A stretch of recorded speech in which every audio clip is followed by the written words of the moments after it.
One of the beautiful things I've always appreciated about Burmese monasteries is how everyone has the opportunity to practice selfless giving. I've seen poor families give just a spoonful of rice to a communal alms bowl, and I've seen the children of still poorer families wake up at 5 in the morning to climb the trees in order to collect the first blossoms that open in the morning, which they then offer to the Buddha shrine.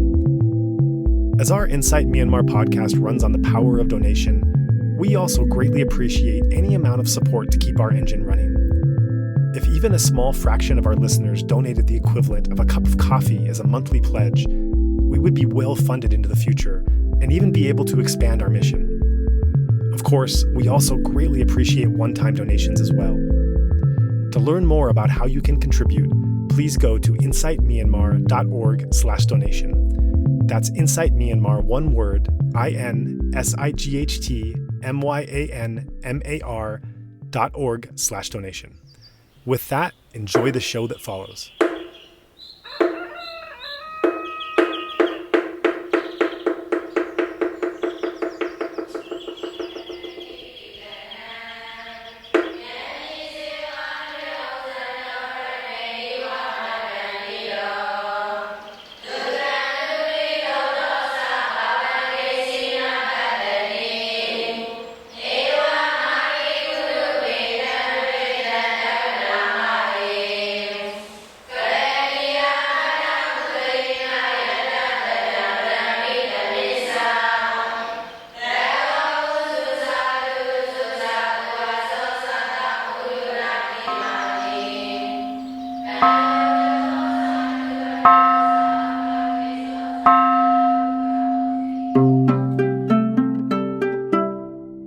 You are listening to the second part of a two-part interview with Zaw Win Htet.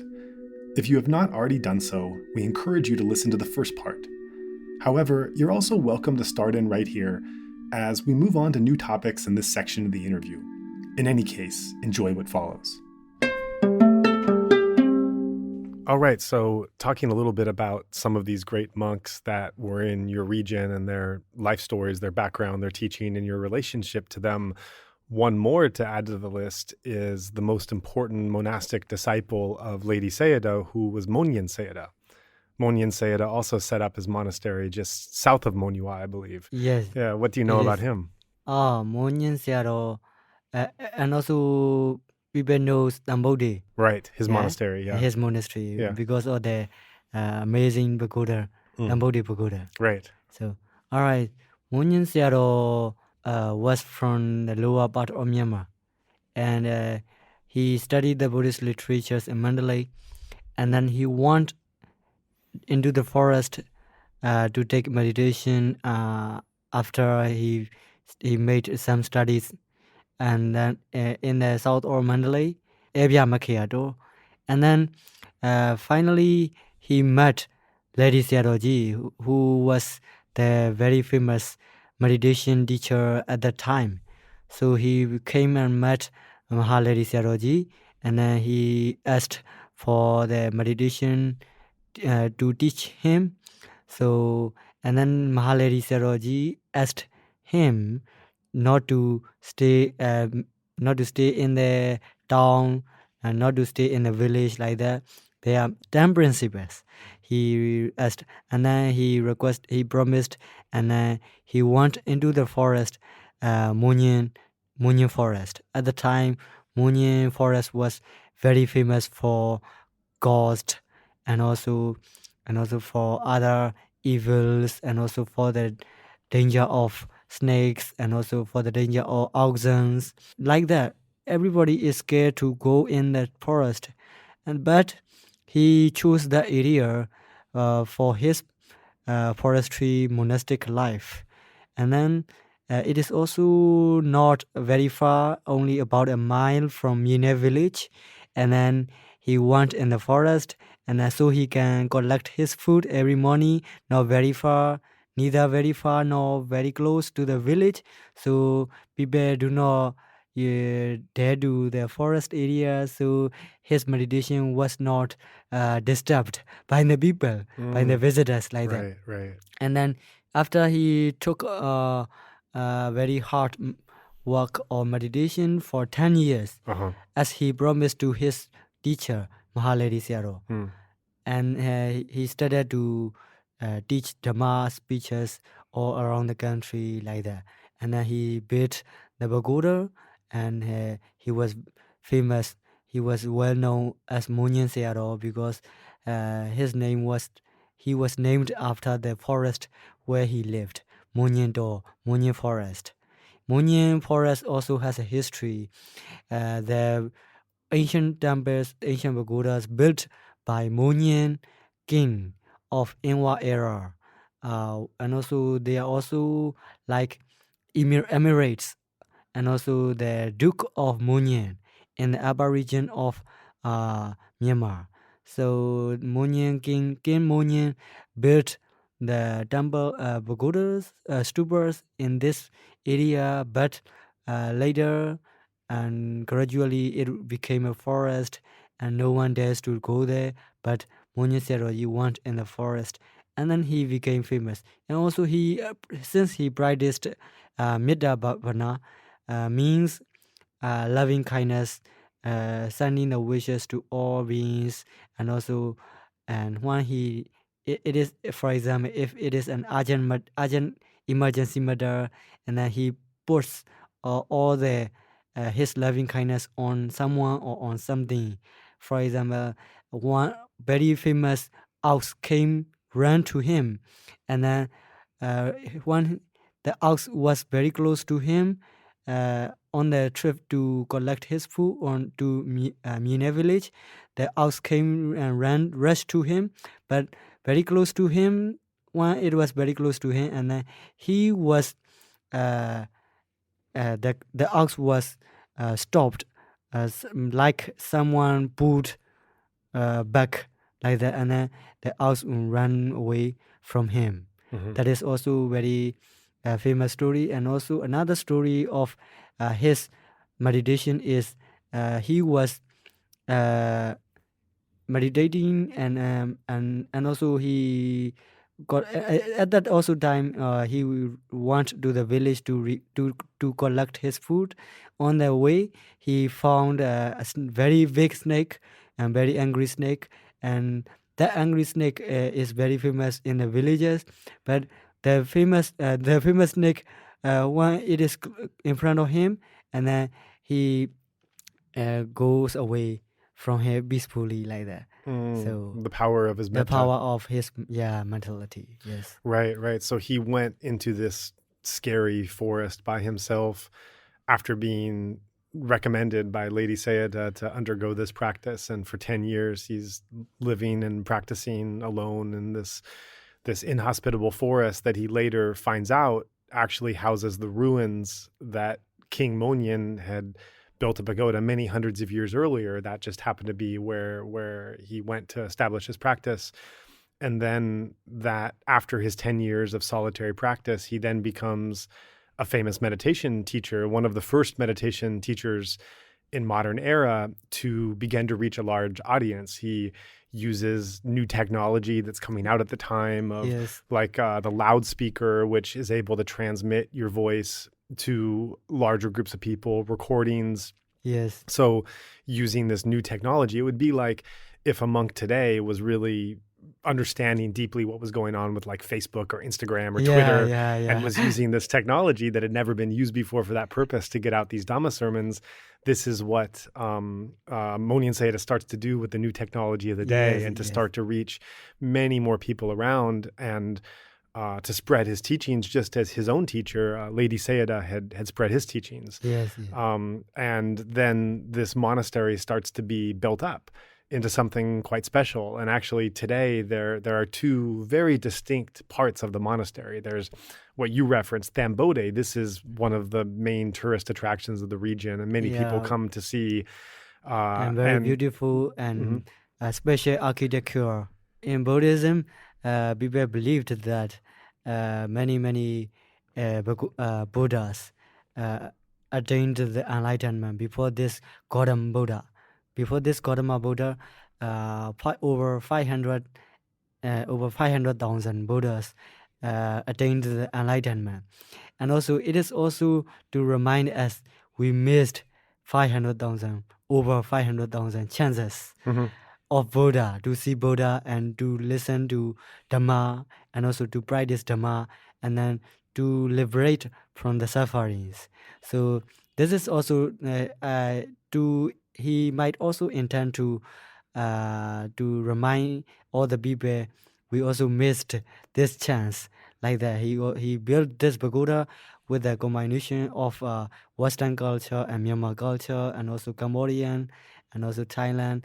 And you can only see in Thailand and Cambodia the flowers pagoda, the pagoda which is made of flowers like that. So in Myanmar, it is very rare to see from very ancient times to today modern time. So anyway, Myanmar,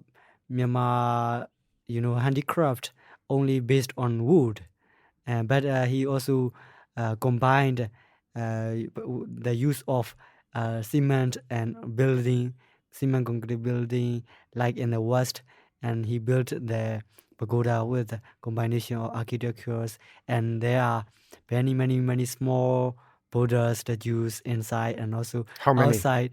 Over 500,000. Reflecting the story you told earlier. Reflecting the story. Yes. So, and also he is very smart and intelligent to give a name for each Buddha.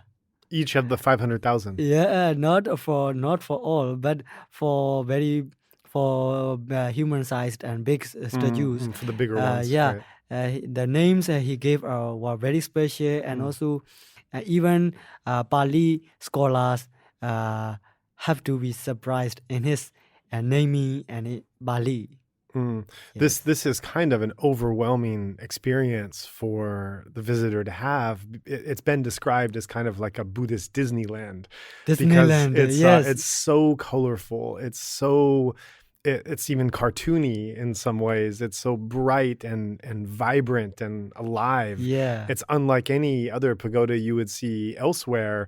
And when I was first taken there, when I first came to the country, no one explained to me that this was the design of some great Burmese monk who was a disciple of Lady Sayadaw. I was just dropped off at the entrance and walked around and was just, where am I and what is this? And this is so different and unusual. When you hear the story behind it, it's really quite inspiring, but it's the feeling you get with your senses walking into this place is really quite unique. Yeah. It's unique and also very peaceful inside to walk in. Right. And to see the pagoda. And there is also a saying in Myanmar people, when we walked in the pagoda, when we walked in the temple, since there are many Buddha statues, so we cannot be homage to all the Buddha statues. So and then we in our mind we pay respect to all over 500,000 Buddhas like that, and in one place. Right. There's never so many Buddha statues to pay respects to.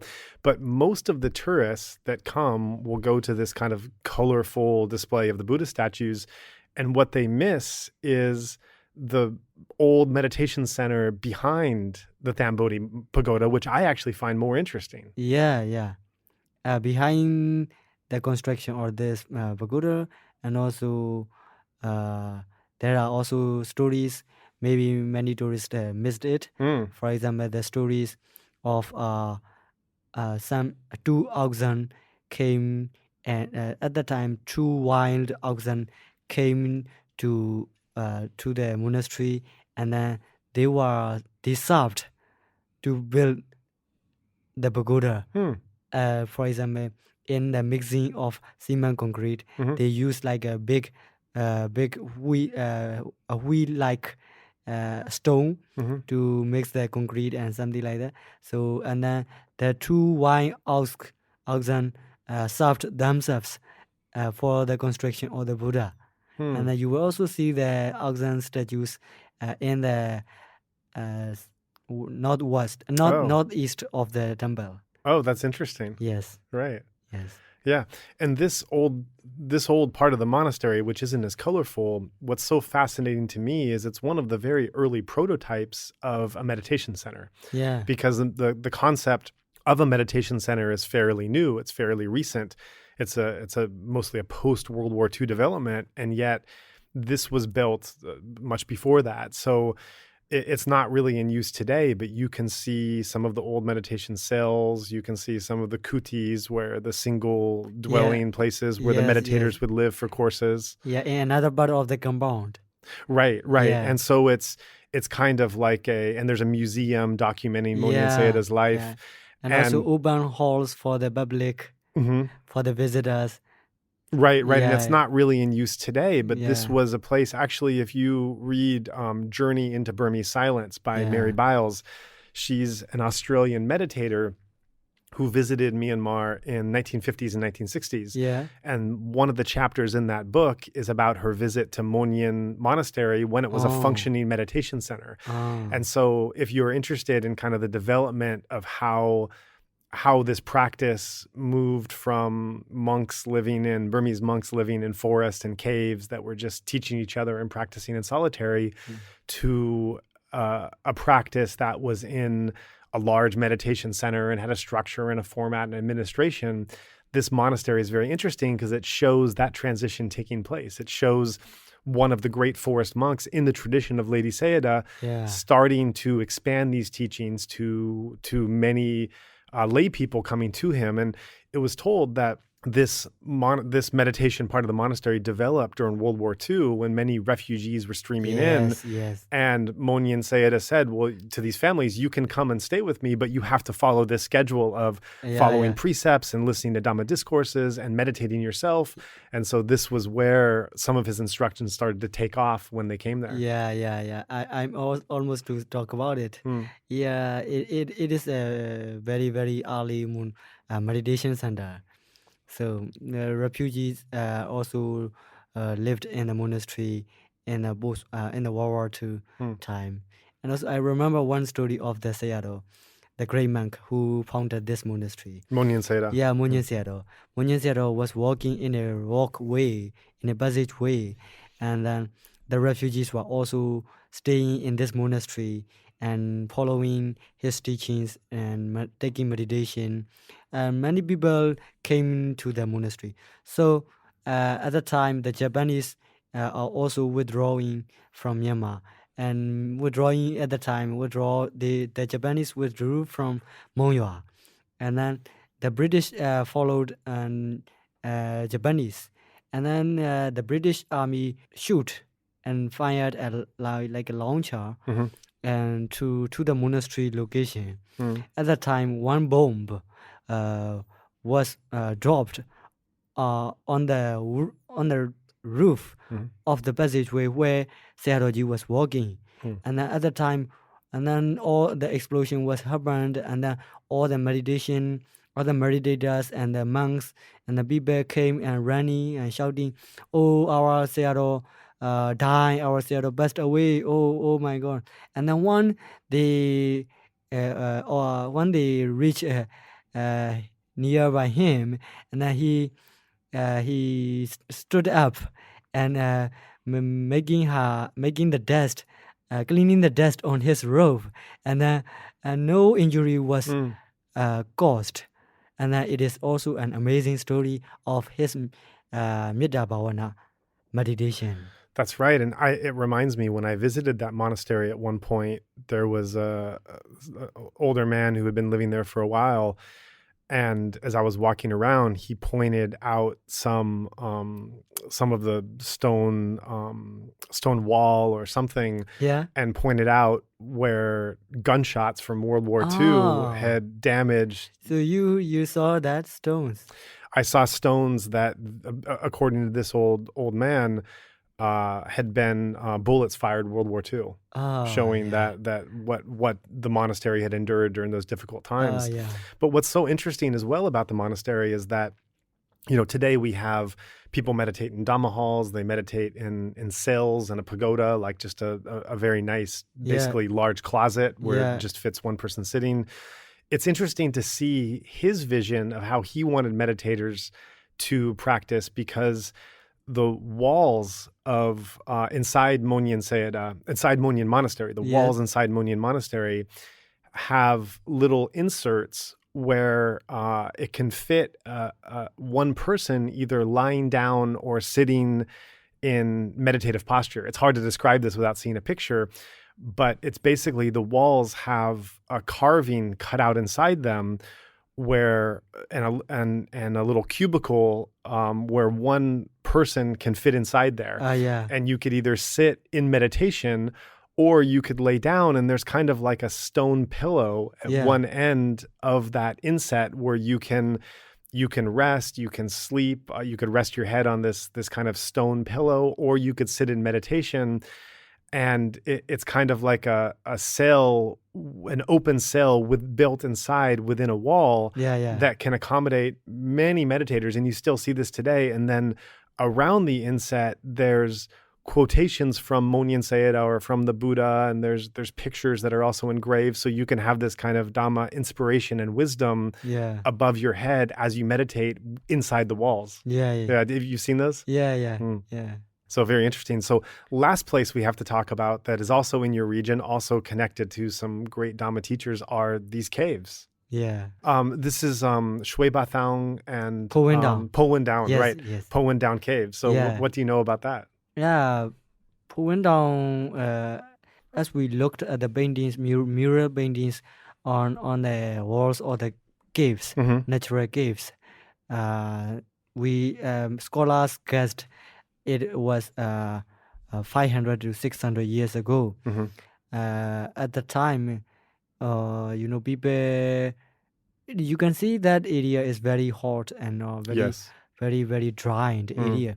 But at the time, people and the monastics, they trying to live in the caves, so they can also meditate and they can also spend their daytime in the caves as well. So anyway, what is special with this area is you can see the mural paintings and Buddha statues in every caves. There are many caves. You can walk around up and down, and at the time, you can guess how hard you need to work to carve out the cave. Carve out. So on these limestone mountains. So, and also there are also other oral stories that Zoji Po Wen, Po Wen lived in this area, and he also was a Zoji, another name from Vesa Brides. So he was a superior. He got a superior supernatural power by making by making some like traditional medicine from the Himalayas, or very, very big forest like that. So he also people believe that he also lived in this area. That's why people also call Po Wen Down, named after his name, Po Wen. And also some people has a different story is Po Wen Down. Po Wen means I will also get back to alchemy.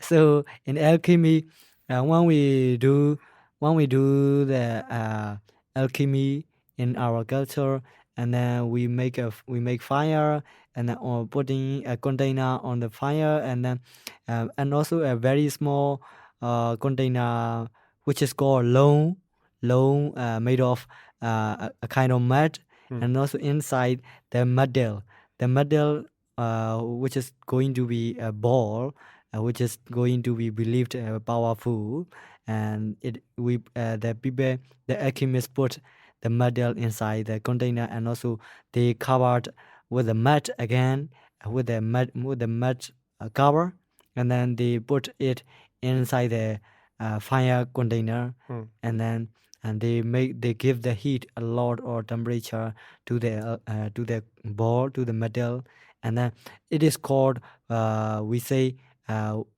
Wen Day. Po Wen means that kind of act. So the naming was also derived from this belief, Po Wen Down. Po Wen Down means doing the alchemy act,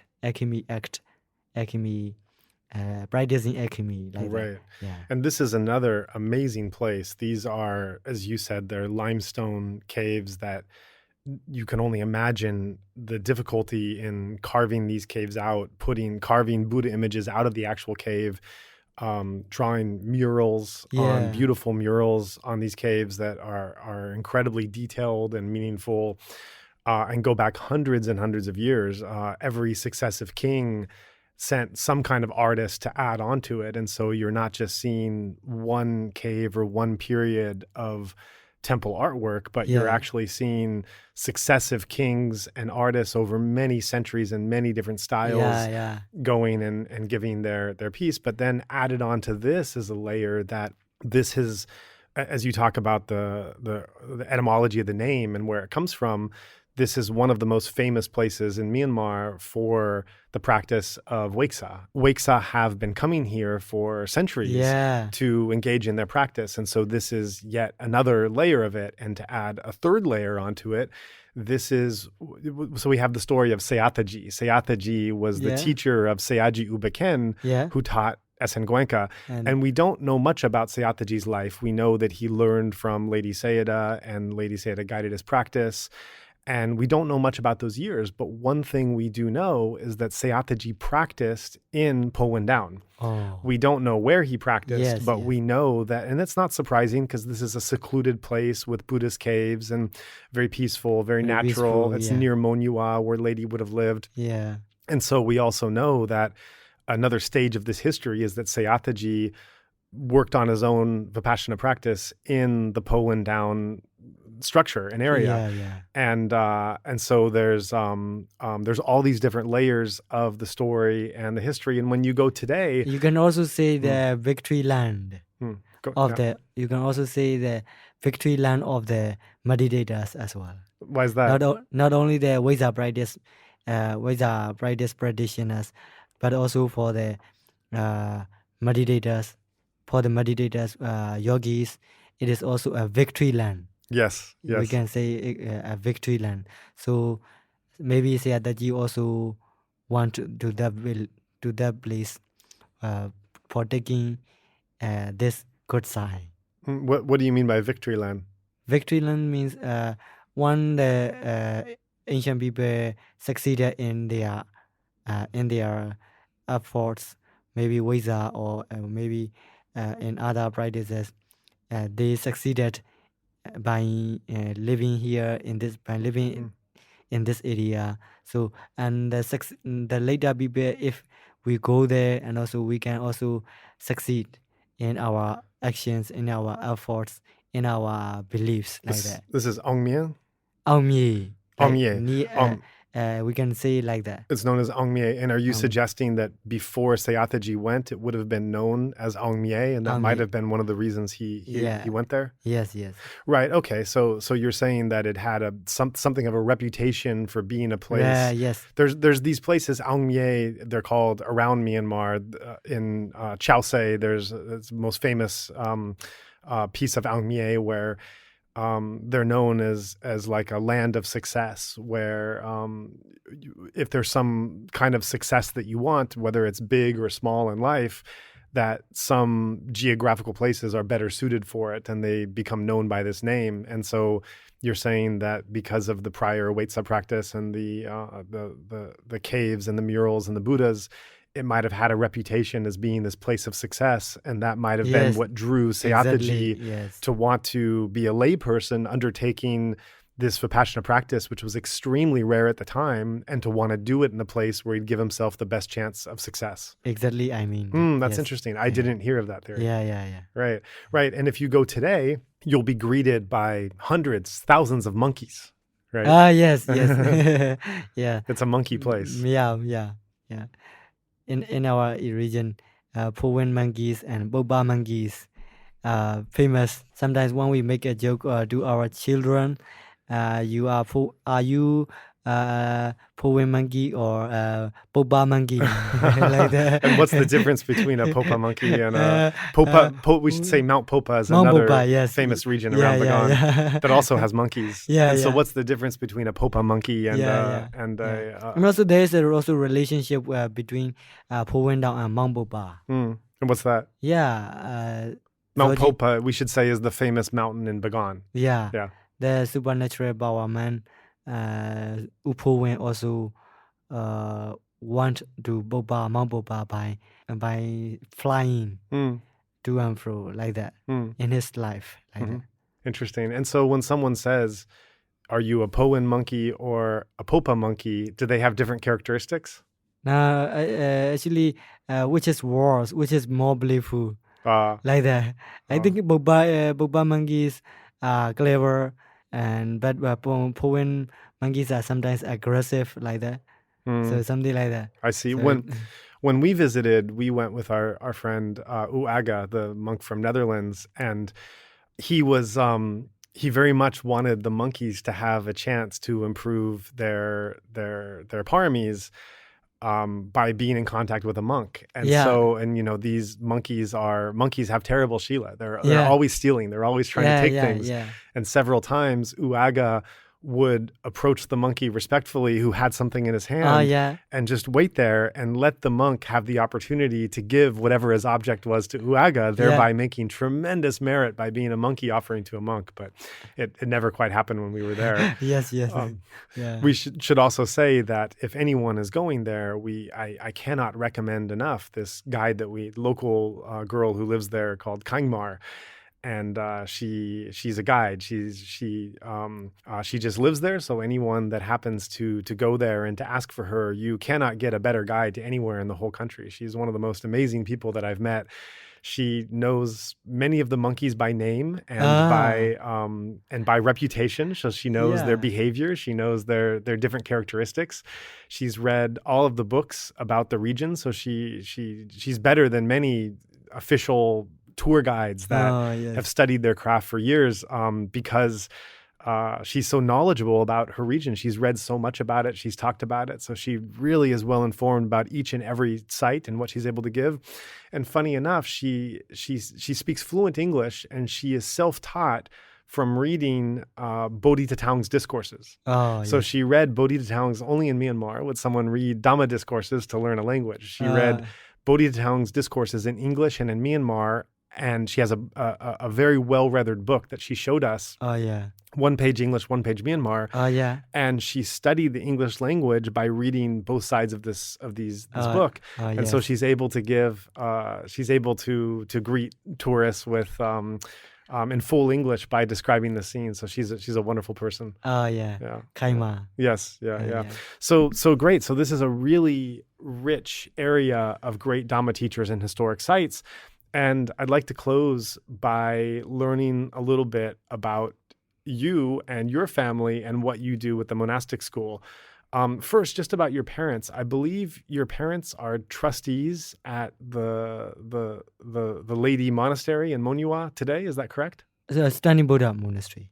I thought Lady Mu. I thought you're the Lady Mu Monastery. It is a branch, Lady Monastery.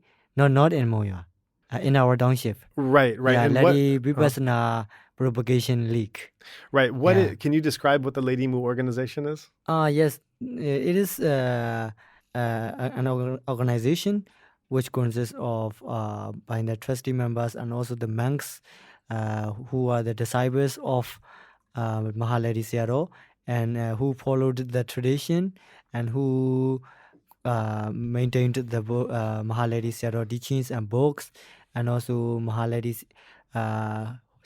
organizing lady tradition, Dhamma meditation centers, Dhamma meditation ceremonies like that. So Dhamma talks like that. So they undertake those kinds of activities to as I mentioned. And they hold meditation courses as well in the tradition of Lady Sayadaw. Tradition of Lady Sayadaw. Right. Yeah. And your parents for example, if a monastery in Chaung Oo or in a village, if the residing monk of the monastery wants to organize a meditation retreat, maybe 10 days or 7 days retreat as per the tradition of Mahalady Mu, and then they can join with the league, and then they can come and they can they can invite the teachers, meditation teachers who travel around the country. So Nele Dhamma. So they invited, and then they also or have organizing the Dhamma talks and meditation retreat. Right. So they propagate ladies' teachings through discourses and books and meditation courses all over the country. Yes. Yeah, right. Yeah, that's wonderful because, of course, Lady Sayadaw is from that region, so that's a kind of headquarters of his Dhamma. Yes. Yeah, right. Yeah. And so, and to close, can you share a little bit about the monastic school that you're involved with in your hometown? All right. So you have been to Yes. Nadai Monastery School? Right. Yeah. Yes. Actually, that monastery's residing monk, the abbot, is also since he is very admirable in his practice of meditation. He also practices Bodhanussati Bhavana and Mettā Bhavana meditation. So, and before he founded a monastic school, and in this area, and it was a forestry area, and which is very scary with the dark trees and big trees at the time. The villages near the nearby villages, actually we can even not say that they are village. It is just like bunches of how can I say, groups or huts of the farmers, Right. like that. So they live around the area, and people are very rude, and they like to fish, and they drink, and also people are not civilized, but are not mild with Dhamma. Not following Not precepts. following, Dhamma. So Right. at the time, a man, a very educated man, who also studied Buddhist literatures, that the monk and one monk of the monastery from Chaung Oo invited him when he was studying in the Buddhist Dhammayong Bali University, and in Chaung Oo. So he was studying at that time, but when he was invited to reside in that area to give the teachings to the people nearby from nearby villages, and then he stopped his study, and then he chose to accept their invitation, because he always says that an example, like, okay, filling the water in the full in the pot which is full of water, it is no use, but filling the water in the empty or very little water pot, and then it is very beneficiary. So in other words, he wanted to take the training and the Dhamma wisdom that he had, and instead of giving it in a place where there was already access to that kind of teaching, he wanted to go to a place where there was none. Yes. Yeah. Yes. That's very exactly. impressive. Yeah, so very that's that is his admirable practice. Yeah. Like that. So anyway, and he want to do that area, and then he stayed very hard and very poorly in the monastery, in a very small hut, and then at that time people are very scared and do not dare to come to his monastery. That's why the inviter man who invited him to reside there in that area, and then they have to sleep to spend the night time together with him in a small hut under the very big banyan tree you can see now. And also it is also famous in that region. That area is also famous for its net worship. In that area, in that region, people worship also mettā net, mettā mother, grandmother net. So there are temples, actually not temples, like very small altars under the banyan trees. So people are also afraid of the net, and also no one dares to go to him. These are the spirits that live in the trees. Yeah, and then, but finally, later and later, his monastery was developed, and he also not only taught Buddha's teachings, but also taught the people to be literate, how to read and write, and he was teaching over his recited 35 years. I think last year it was 35 years anniversary. Now, so in 2011, he stood up. He met the chairperson, chair monk, the Brazilian monk from Zagai, Shuddhamma Sayadaw, and Shuddhamma Sayadaw saw he was teaching the young kids not as a state-recognized school, just as how to read and write and to educate the children. And he saw that, and that's why he inspired him to open it as a state-recognized monastic school. That's why, and also finally, he can provide the free education to this area, to the poor children, especially farmers and especially very poor peasants, like that. So now they can have a chance to become educated. So this is very admirable of to him. So and also people believed that this monastery was developed with the help of mettā grandma god. Who is mettā grandmother? Mettā grandmother Htet. Yeah, can you explain that? Yeah, actually, I have no idea about the complete stories of mettā, but that is a local worship Htet. That's the name of the Htet. The name of the Htet. This is not mettā, the next Buddha. No. Right. Yeah, okay. she is powerful and very overwhelming in that area. So many local people believe that it was under this supernatural being protection that the school was able to open and flourish. Yeah, before his residence, before he resided in this monastery, there were 2 monks who stayed and resided in this monastery, and then they do. One of them passed away. One of them died in the nighttime, and one of them got crazy. So people believe that if the current abbot Usumana does not practice Buddha's teachings and mettā bhavana, and in reality, if he does not practice, he can also not stay long. Right. And what's been your involvement and relationship with this place? All right. So, and one, as I already said, Shuddhamma Sayadaw saw he was teaching the kids, and then he inspired him to open a monastic school, and then to go to Chaung Oo monastic school in Mandalay, which is very famous for monastic education. So, and the abbot Usumana wanted to go to Chaung Oo to register his monastery as a monastic school, but he doesn't know where it is. And then he, at the time, I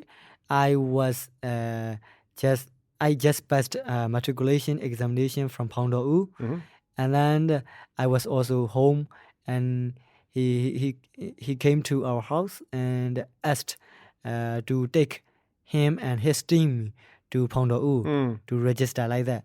So at that time, since that time, we started a relationship with him, and then in 2011. When I was studying pre-collegiate program in Chaung Oo, pre-college program, and I visited there with one of my friends, and he requested to give the trainees for his teachers to ask Pongpongji, the abbot of Chaung Oo Monastery, Chaung Oo Monastic School, the abbot of Chaung Oo Monastic School, to ask him for giving the trainees and for inviting the teachers from his school.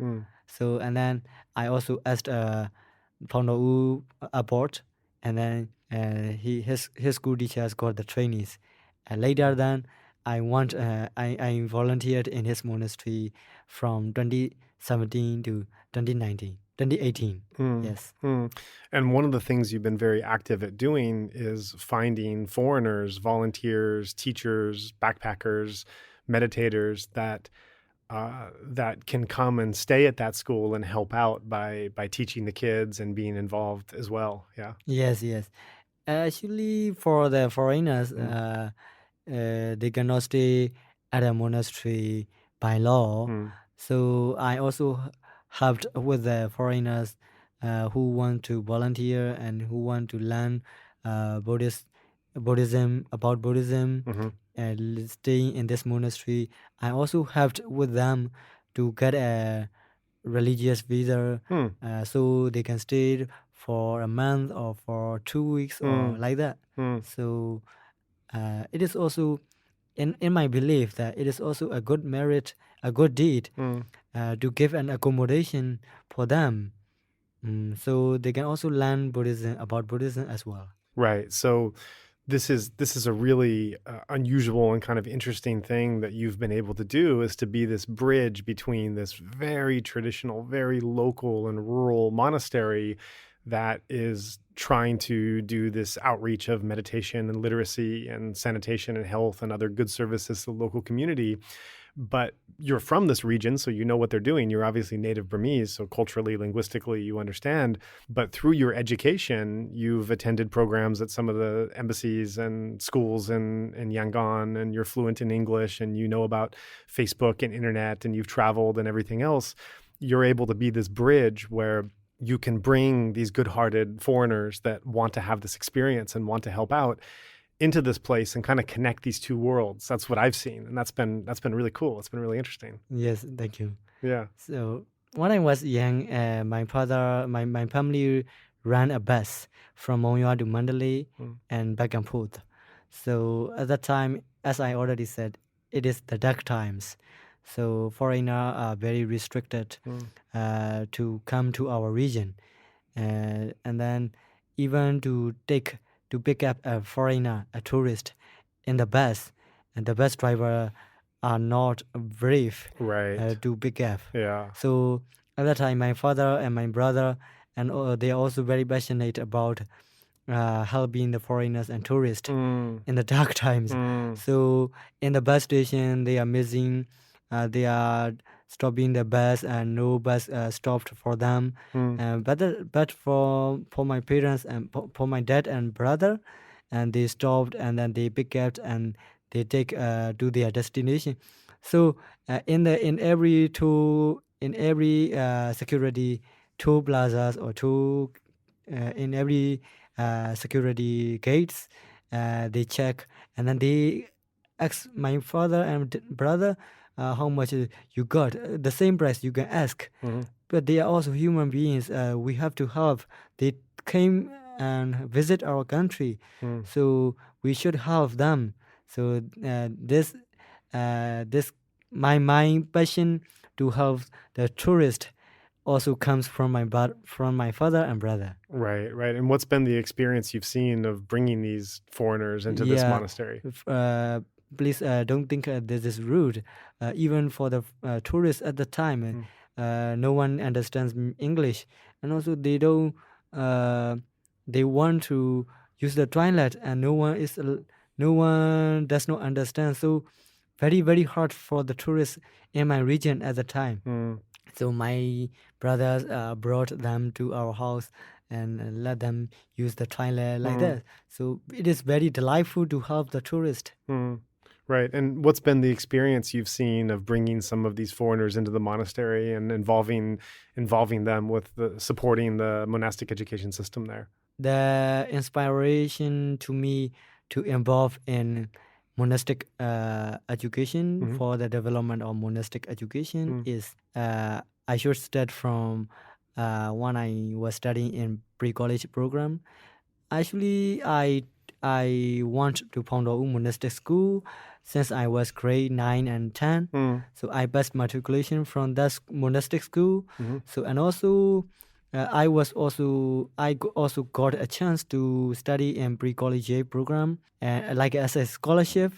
And then at the time, I remember in 2011, I studied English at the British Council, and also I studied in Chaung Oo.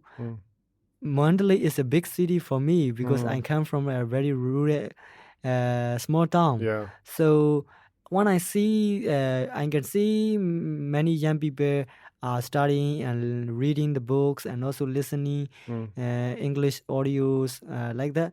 So they are trying for their career, for their life. to improve their English. When I saw them, I was inspired. I had a dream to, okay, I also would like to share with my young people in my community as I am getting this chance. I also want them to get a chance like this. So, and in the monastic education gives the free education to the poor children, and also in the rural areas. People in Myanmar, rural people are more than the number of the people who lives in the cities. Right. So for the poor families, they can only afford to send their children to the free monastic education schools. So monastic education, we can even say that monastic education plays an important role in Myanmar education history. So that's why I am trying to share the chances and opportunities as much as I got in Mandalay. I also want the people from my Chaung Oo get the chances and opportunities like me. Right. So anyone listening to this, it's a beautiful monastery. It's a very caring community. They're trying to bring modern educational practices and methodologies to their students. They've had some very warm-hearted and wonderful volunteers who've been out there. Yeah. Our mutual friend Jonathan, Yes. who's definitely developed a love of this country, and I'm sure is listening to this podcast as well. Yes, he is one of the friends who inspire me to work together to develop the education. Yes. In the monastic school. Yes, right. So anyone listening to this who wants to be involved in this project for a short time or a long time through service or through a financial donation, this is a great project going on. And if you actually end up there, you'll also benefit from having one of the best local guides to see the surroundings, which is also beautiful. You've been hearing about during this podcast. So that's wonderful. Last question to close out. You're a very serious meditator. You try to follow the Buddhist teachings as much as you can in your daily life. You've been to a lot of places in Myanmar. What has been your favorite place in the country to meditate? Favorite place to meditate. In my belief, we can take meditation in our daily life, in our houses, at home, but to also silence is also very helpful to our calm mind. So very silent and calm, very peaceful, without any too much noise. So if I have to show one location, I would say that in the east of Mandalay, near Mandalay Golf Club, and at the bottom of Yeragon Down Mountain, Yeragon Mountain, and it is very quiet and very silent, and also to take the meditation there. They also offer meditation courses. I remember because I went there. One of my friends were taking meditation, and also I was also inspired to take meditation there. That's why I remember that location is also very, how can I say, it's very natural with the sound of the natural waterfalls as well. Well, that's what it means. Yeragon Taung is waterfall mountain, waterfall, right? Yes. Yeah, so if any meditator finds themselves slightly east of Mandalay City, near Yeragon Mountain at and the also base not of it, very hot. not very Very hot. hot. This is a great place to undertake your meditation sitting while you're here. Yeah. If I interact the locations in my areas, it is very hot for the tourists. So I would suggest that they should come in the winter time. Yes. Great. Well, thank you so much for making time while you pass through Yangon. This has been such a great talk. Thank you for your invitation as well. Yes, thanks.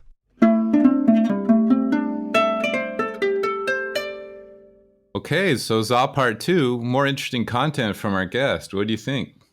Yeah, for me, this was actually one recording session. Well, it was happened in one night. There was a break in between where we walked out of the studio, took a drink and chatted, then went back in. So it was it was one evening of recording, but as we're breaking it up into these episodes, it's kind of neat to hear the different parts of these two talks. And I think part two is just as compelling as part one. The thing that really struck me, I mentioned this in the previous talk just briefly, and it's something I think is really worth going into more detail here. And that's this idea of monks going to wild lands and kind of settling them in some way, counterintuitively, because they're going to these lands to escape the human settlement. So they could be seen historically as extending this very human society they're retreating from as the society follows them. I think the Lady Sayadaw is one of the best examples of that, where Lady went, at the time, Ashinyanya, as he was known then, went into the Lady Forest, which was this wild, terrifying forest. And then people came to build him a place to live. And then the people building him places to live and serving him, they needed to live somewhere. And then lay supporters wanted to live next to him. And now, of course, it's a really urban environment. And so I think the question this poses that's really interesting to examine is to look at how a spiritual dimension occupies a material plane. Yeah, there's so much in that, right? I mean, there's the aspects of what the forest is like and what the village is like that's near, because even though they do escape, there is always a village nearby. And then you're right. Then so there's this whole evolution that happens over time. As I mentioned in the first part of Zaw's talk, this goes back to a fundamental dichotomy you see even in the Buddha's day, where there was those dwelling in villages, and I'll try to pronounce the Pali words here. I might get them somewhat wrong, but I think it is interesting that I might get the pronunciation wrong, that is. I think it is interesting there's actual terms for these descriptions because they were so significant even back in the day, and throughout all of Buddhist history and all of Buddhist countries, this is something you find. And this is something that we are also finding in Myanmar and in Zaw's talk. So those dwelling in villages were Gamavasi, and those dwelling in the forest were Aranyavasi. So you have Gamavasi in the village and Aranyavasi in the forest. This is the dichotomy. And just as I quoted a scholar from last talk, I want to quote another one here. This is Mendelssohn, who wrote a book called State and Sangha. I think it was in the 60s. He was one of the very early Western scholars of Burma. And he wrote, quote, "The origin of the forest monk phenomenon is traceable to the early history of asceticism in India. And the ideal home of the Buddhist holy man has always been the solitary retreat in the Himalayas, as countless Jataka tales reiterate almost like a refrain as they tell stories of the Buddha's past lives. An association between the forest life and orthodox sanctity has always been commonly made, as though only in solitary, world-renouncing withdrawal could the search for Buddhist release and enlightenment take place." So Mendelssohn is setting up and talking about the Burmese example, because Mendelssohn goes into this quite a bit in State and Sangha, that there's always been this sense that on one hand, monks are serving society, and to serve society, they have to be dwelling in villages. But on the other hand, they're also trying to escape the constructs and conditions of civilization. And to do that, as these Jataka tales have told us, they're living alone in the Himalayas or deep in some forest. And so this tension has always existed, and Zaw talks about it here as well, and something that I think is interesting to explore in some more detail. Right. Well, it's interesting. It's like there's this dichotomy, but it developed over time, right? Because in the beginning, there was just the ascetic idea in India of wandering, right, and not really having a base, and over time. So in the beginning, there were no monasteries, there were no places for a monk to land, other than just the common places where all the different traditions, ascetic wanderers would then gather. So then it's interesting over time. I think there's a drift that happens towards a development of being civilized. Not only that civilization follows the monks out into the forest, but then some of the monks choose then to actually stay in civilization rather than out on the fringe.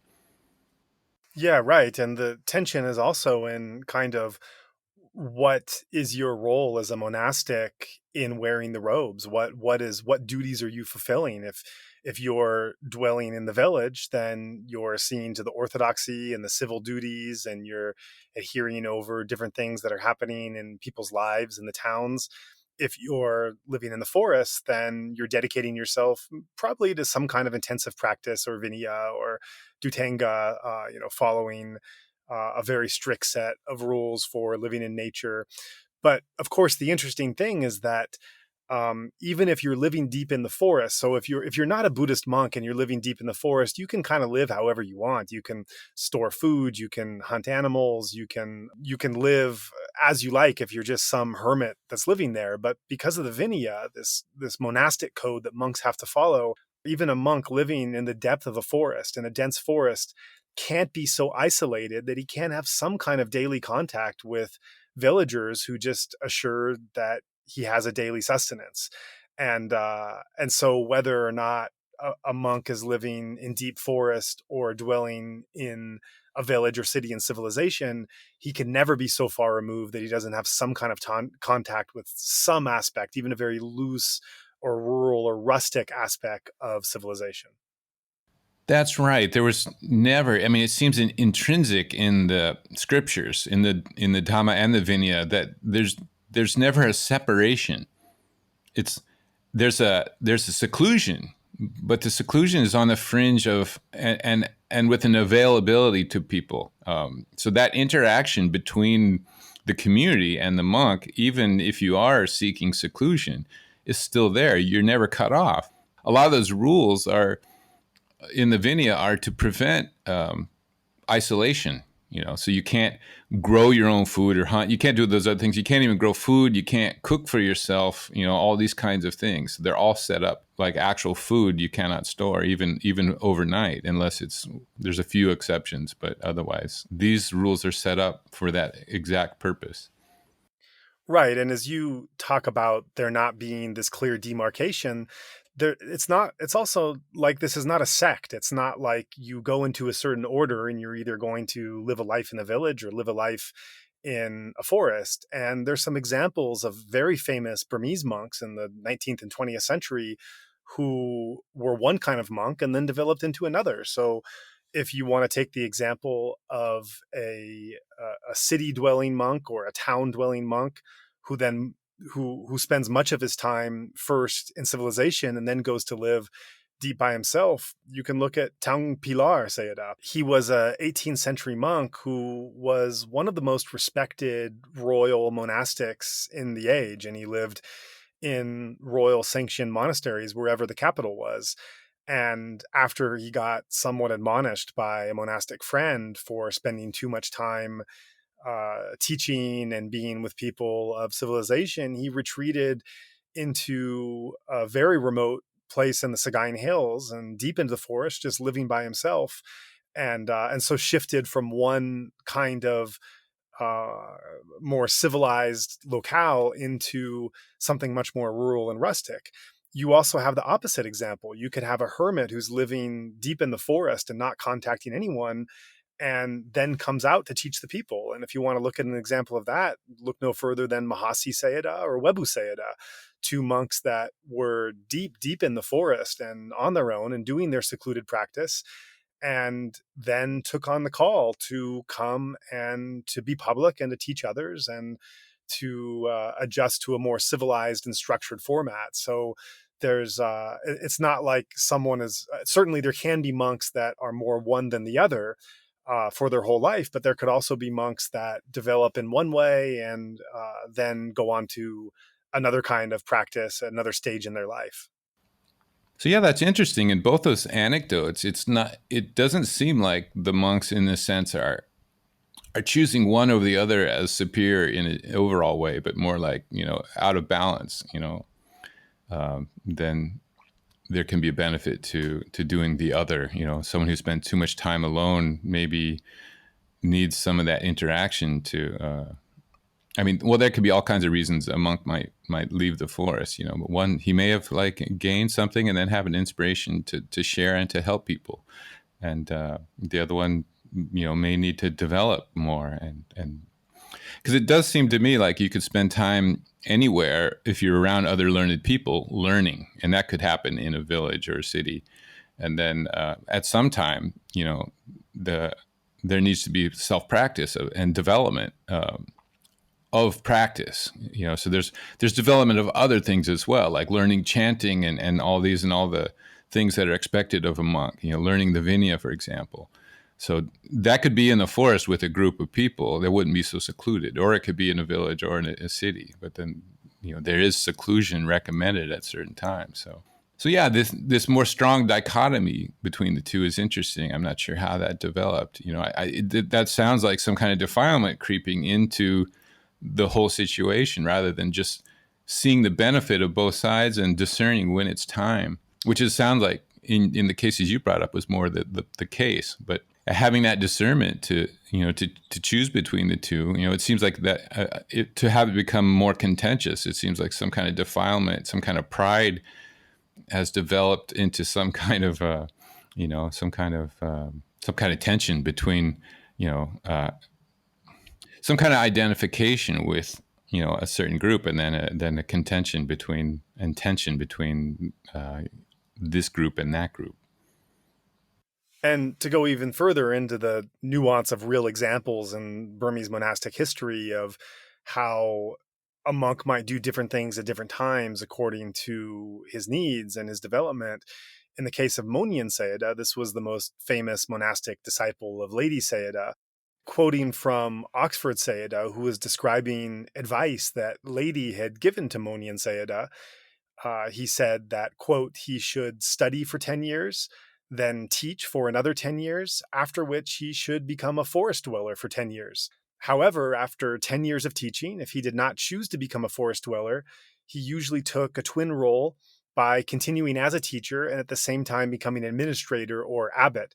So, end quote, I should say. So in looking at this development schedule that Lady laid out to Mohnyin, at least according to the understanding of Oxford Sayadaw, you have this period of like study and teaching more in the academic sphere, and then removing yourself totally from that theoretical intellectual knowledge and just living alone in the forest by yourself, kind of applying it.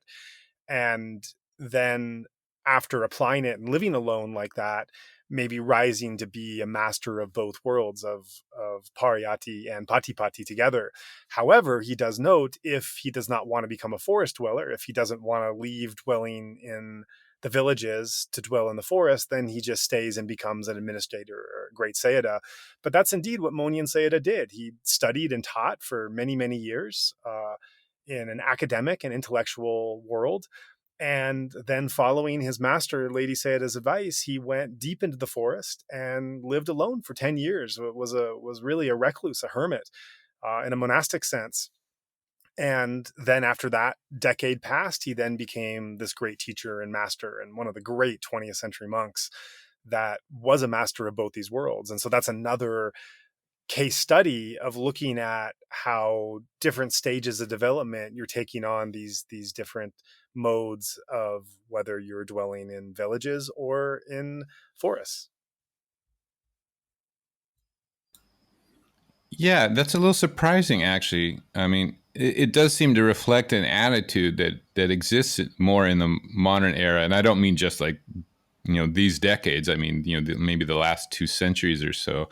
I wonder if the Buddha would approve of that same schedule. Like 20 years dedicated to theory and studying and then teaching before going and doing personal development. Right. And to follow up on the irony of a monk escaping civilization and then later bringing it, there's this great quote by Webu Sayadaw where he once told his disciple, quote, "If you wish to be popular, don't advertise. Just practice the meditation I've shown you.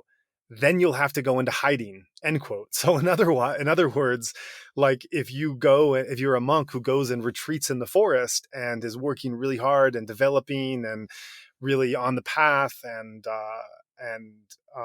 advancing spiritually, by virtue of advancing spiritually, you're going to get attention, you're going to get disciples, you're going to get popularity. And so that you basically have to go deep, deep into hiding to avoid becoming a monk dwelling in the towns as you're still on your practice schedule. I think that's true even today, at least from what I've observed. When you live in the forest, people come to check you out. The village headmaster and some other people will always come, to see, who you are, what you're up to. And if they find you at very first just to be like a reasonable monk, a good monk, at least well-behaved monk, then they actually start to ask more questions. So if you're not just one of those wandering monks or wandering because you got kicked out of your monastery, but you're actually, really, it's like there's no mediocre wandering monks. Like you're either a really naughty monk, it's perceived, or you're a really good monk. So if you're not a really naughty monk, then they start kind of looking more closely at you to see whether like maybe he's enlightened, maybe he's a really special monk. So just because of that lifestyle, they're an arahant, or could be an arahant. And this is certainly true today, but I think it was interesting to look at how this manifested in older times when you had a royal court, because of course there's no more royal court in Myanmar. That was dissolved by the British. But during the day of the royal court and the Burmese king, you would have these great monks who would retreat deep into, often the Sagaing Hills or some other forested land. And then the whole royal court progression would trek out to the middle of this forest to find this great monk and to make merit by offering some kind of great offering in the forest. And of course you have this whole entourage that's going with them. And I remember being in the Sagaing Hills at one point and walking there's these amazing footpaths that are built, just stones that are built into the hillsides. And I was with Prekama Sayadaw, and he pointed out that if you look in the middle of these inlaid stones, there's kind of a depression, and that depression, it indicates hundreds of years of lay supporters docking on from the riverside, from the royal capital. They take their boats and they dock on the river and the Sagaing Hills, and then they walk up these inlaid stones, and that there is a depression in the middle of the stone from thousands of people over hundreds of years walking right in the middle. And that was just an amazing story and history to witness, because it was like, I'm walking in the footsteps of these royal processions who came to the Sagaing Hills to find these great monks hidden in the forest, and to make merit by meeting them and by wanting to see them and to learn from them. And these stones are still there today that represent the very civilization that these monks were trying to escape. And often these kings and royal courts, they would want to take the monks from out of the forest to come back to the capital to build them a beautiful, luxurious monastery so that they could have all the honors they deserve, and give them official and administrative honors while they were doing it, have them teach the people, have them, of course, support the right of the king to rule. And often the monks would refuse. They'd stay in the forest, and their prestige wasn't in any way harmed. They were still honored in that way, and the royal procession would go back. So a little bit different when there was a Bamar king instead of a president like we have in modern times. Right. And it's interesting. I mean, I imagine when you're standing on those steps, it helps a little bit because it's probably overgrown and those steps aren't used anymore because of the bridge. You don't need the boat to cross the river to get to that particular part of Sagaing to access. But even so, it is kind of hard to imagine these days what it was like then, because it's not as deep in the forest as it was. Like, because as you said, the civilization then tends to follow, and then to be able to imagine what it's like, you almost have to go visit someone in the forest. And on top of that, like remembering that how strong the fear of uncivilized forest is. There's the normal, like, I think a lot of people are afraid of like snakes and stuff. And back then more, wild animals are more close. Well, they were in those areas, tigers and elephants and snakes, those kinds of things are all quite common dangers. And on top of that, it's a little different in the West and the East. There's this pretty strong fear of ghosts. And I mean, from childhood. So it's a real thing subjectively in their truth. And they're just petrified. And it really is something to overcome that. So someone like a king or anyone going out, to being the kind of the first groups to go visit these monks that are so remote is quite something to overcome in and of itself, just to enter into that wild and fearful land. Yeah, right. It was probably a different world, and the forest monastic life there was also probably very different than the city monks that they were in contact with, and had a little less prestige because they were living a bit more of a relaxed life. But on the other hand, so you have these kings that would want to come deep into the forest to revere these monks, to invite them to come back to the capital. I mean, it was seen as great merit for the kings to be able to bring a monk like this back to the capital. Of course, for a king, they would benefit by meeting such a monk because it would show that they had the paramis and the karma for doing so. If they didn't have the appropriate paramis and karma for being a king and for preserving Buddhism, which was really one of the central goals of any Bamar king, they couldn't come in contact with these great monks. And so it showed them as having some kind of divine right to rule, that they were able to come in contact with people like that. But what's interesting is when the kings would go out to meet these forest monks, they might go for a couple of very different reasons. So one reason they might go would be to really honor and revere them, and to also show that they have the appropriate built up paramis and karma to be able to come in contact with that, to show their rule was divine. But they also might go to meet these forest monks to make sure that they were really practicing as they were supposed to. Because if you're a king who's preserving Buddhism, and then you have these forest monks that are doing God knows what and proclaiming themselves monks in line with the Buddha, but they're actually practicing, alchemy or something really wild, or interpreting Vinaya in some strange way, for that to happen in a Bamar Buddhist kingdom is a sign that the king is not really in control of what's going on.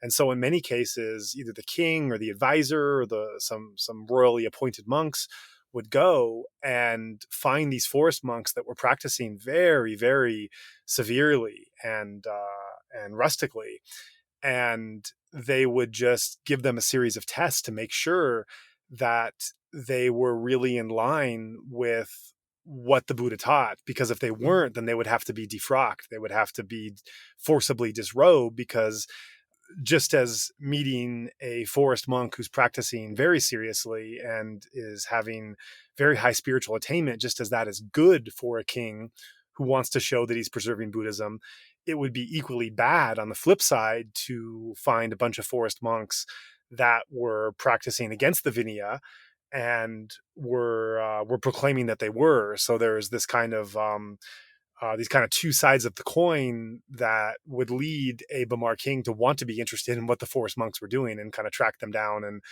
have some kind of contact. That's interesting. I never really considered the second of those two, and I think it's also interesting.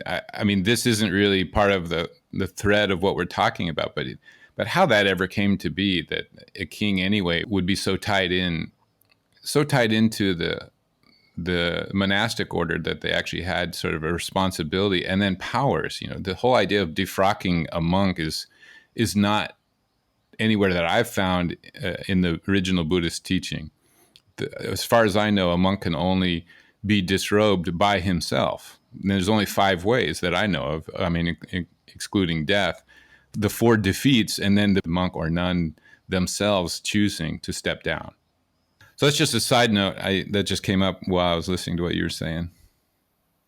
Yeah, I mean, throughout Burmese history, there were a lot of examples of the king purifying the order, is what they called it, finding some discrepancy in some order, some teaching, some orthodoxy. Well, this isn't exactly right, this interpretation is slightly wrong, and we need to reordain everyone so that they come from this order, or this order died out, we need to go to Sri Lanka and Thailand and get a monk who knows this and reordain in this way, and anyone who doesn't do it isn't going to be an official monk. And it was also a way that the king would show how much he cared about protecting the sasana, preserving it, and also his power and being able to make sure the monks were in line, and that they were practicing in line with how the current contemporary society was seeing the proper interpretation, whatever that was. And that's why, going back to the last episode, for those who listen to it, that's why that through Dhamma restoration was so important, because in Mohnyiwa, that small group of monks who cared about textual accuracy and cared about going back to the original suttas to be able to make decisions and interpretations, once that sect won out, then anyone who wanted to be a monk had to accept that new orthodoxy as it became established.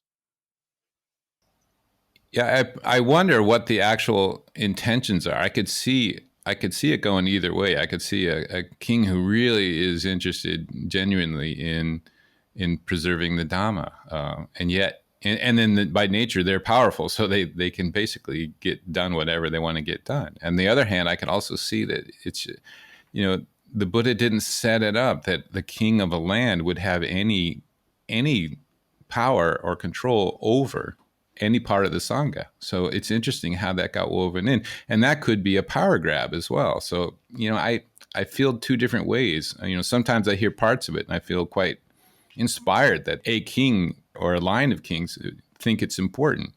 On the other hand, taking that power as their own, as something is, I'm not sure where that comes from. I don't see anywhere where that actually was an idea that came from the Buddha and the Buddhist teachings.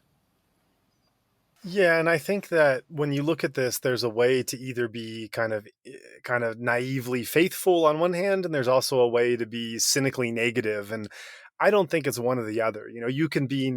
I think these things are intertwined to such a degree that it's looking at it with the wrong perspective to try to see which one it lies. For example, you could be really naively faithful and look at it as, oh, these Bamar kings have preserved the Buddhist teachings and they've been so careful, generation after generation, and this golden land and this sasana has been preserved in this kind of unchanging order from the time that the teachings were brought to this land. And I think that's going a bit too far in terms of how history actually works. But I think you could also be a bit too negatively cynical. You could also say that no king personally cared about really wanting to preserve or advance the sasana, and these were all just kind of naked political power hungry moves that they wanted to preserve power, and they were using the cultural and religious means to be able to do so. And I think that it's not one or the other. I think that there definitely would be a true and genuine wish of these Bamar kings who are brought up in a Buddhist faith and brought up knowing the value of the monastic order and of Triple Gem and of that life, and wanting to have the faith and encourage the faith in their people, while at the same time being human and having defilements and wanting to retain power and having to make hard decisions and having to be political. So I think these things really went hand in hand to some degree. I get your point. I'm not sure I 100% agree. I think perhaps you're a little too gratuitous on the less good intention side. I think we get different examples with different kings, and that they have their own characters and different levels of interest in sasana and their own levels of defilement. So I think we have examples of all of that. So, but it's an interesting topic. It's still something I observe today and here in Thailand as well, like the involvement of the monarchy and the government in what's going on with the Sangha. Yeah, right. Absolutely. And, for these two episodes, we really have Zaw to thank. He brought in so much of a curiosity and excitement and investigation that these talks with you and me, Zach, have been different than they've been with other people, because we've just kind of used, and rather than talking about Zaw's story specifically or our feelings or relation to it, we've really used his enthusiasm and details as a jumping off point to explore and further that conversation, which, when this episode comes out and he listens to, I can't help but think it's going to put a smile on his face. Right. I feel these last two dialogues with you in regards to his interview, I've been really engaged in them. The topics are really interesting. So it was and even on this one, if there's a whole lot more to say, but we can save that for another day, or people can do that on their own. Yeah, absolutely. Well, great to chat, and looking forward to next time. Right. Just a reminder to listeners, when we post these things, there is an opportunity to discuss things in the comment thread. So feel free to do so. And thanks.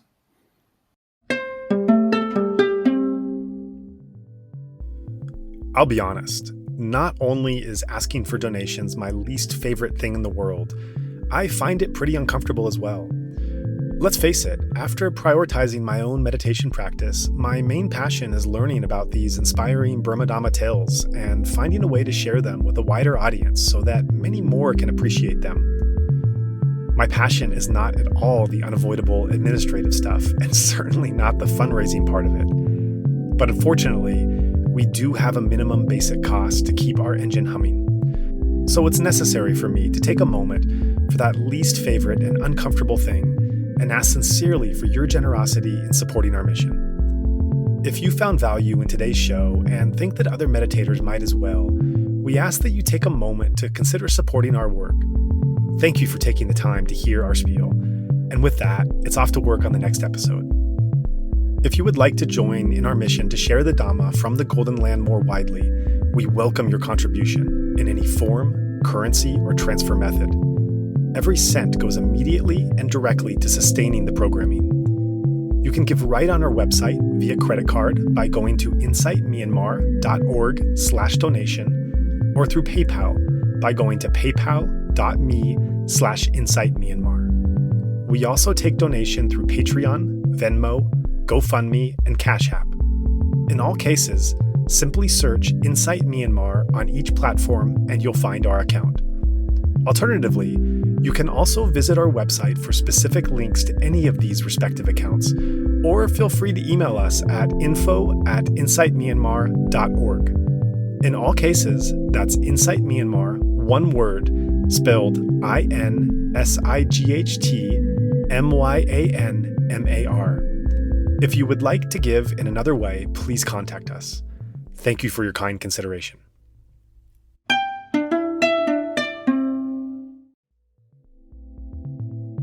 You have been listening to the Insight Myanmar podcast. We would appreciate it very much if you would be willing to rate, review, and/or share this podcast. Every little bit of feedback helps. If you are interested, you can subscribe to the Insight Myanmar podcast on Apple Podcasts, Spotify, Stitcher, or wherever else you get your podcasts.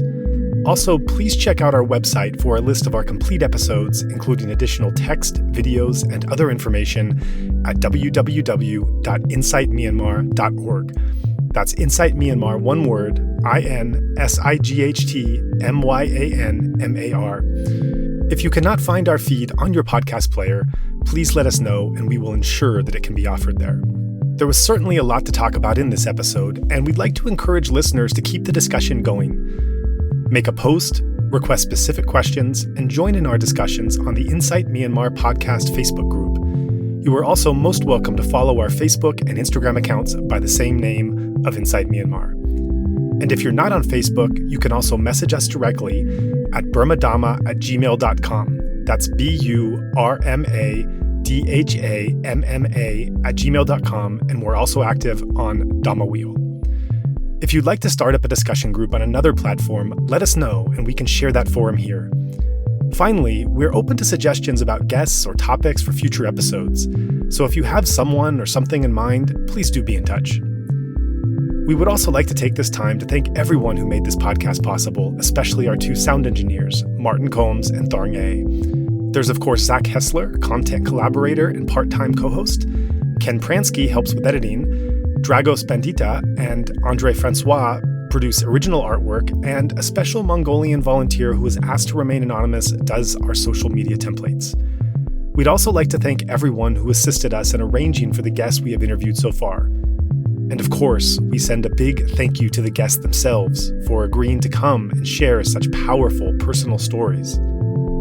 Finally, we are immensely grateful for the donors who made this entire thing possible.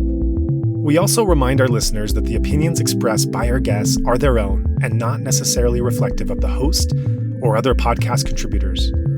Please also note, as we are mainly a volunteer team, we do not have the capacity to fact-check our guest interviews. By virtue of being invited on our show, there is a trust that they will be truthful and not misrepresent themselves or others. If you have any concerns about the statements made on this or other shows, please contact us. This recording is the exclusive right of Insight Myanmar podcast and may not be used without the expressed written permission of the podcast owner, which includes video, audio, written transcripts, and excerpts of any episodes. It is also not meant to be used for commercial purposes. On the other hand, we are very open to collaboration, so if you have a particular idea in mind for sharing any of our podcasts or podcast-related information, please feel free to contact us with your proposal. As you know, our podcasts are 100% listener-supported. We welcome your contribution in any amount, denomination, and transfer method. You may give via Patreon at patreon.com/insightmyanmar, via PayPal at paypal.me/insightmyanmar, or by credit card by going to insightmyanmar.org/donation. In all cases, that's Insight Myanmar, one word, INSIGHTMYANMAR. If you'd like to give especially to support our new run of coronavirus episodes, please go on the GoFundMe site and search Insight Myanmar to find our campaign. If you are in Myanmar and would like to give a cash donation, please feel free to get in touch with us. Thanks, and see you next show.